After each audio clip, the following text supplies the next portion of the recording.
rằng con chúng ta đều phải Bỏ bớt phần tu.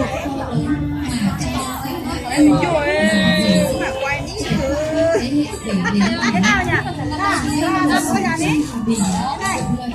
Thế à, tiểu xa đi rồi nó đã rồi. Đi cậu, sao có sự chia sẻ như này.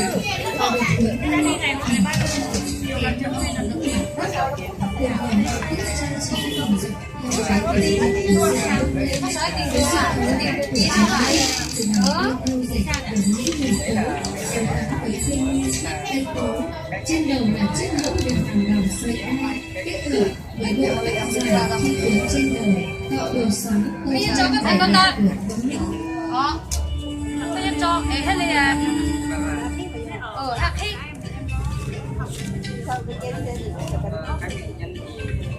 Kính thưa quý vị và các bạn, phần trình diễn trang phục của ba thí sinh tỉnh Điện Biên ngày hôm nay, chúng ta cùng được ngắm nhìn sự tinh tế và khéo léo trên những bộ trang phục vô cùng độc đáo và quyến rũ của các thiếu nữ.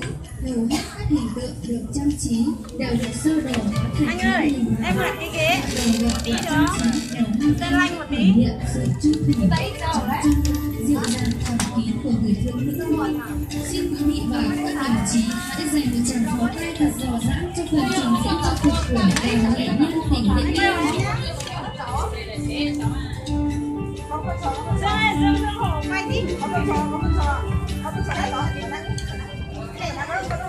Đây là chị nhờ đây nha. Cái mới đấy này. Thích cái kia Từ có sao tay rồi lại mua. Rồi thôi.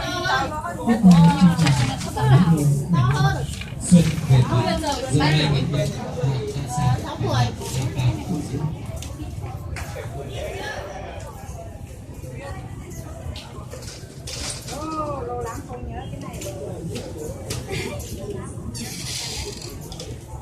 Nó bụng hết rồi. Quen hết rồi, bây giờ không nhớ làm thật rồi. Thế bị ôn đồ. nhớ đây.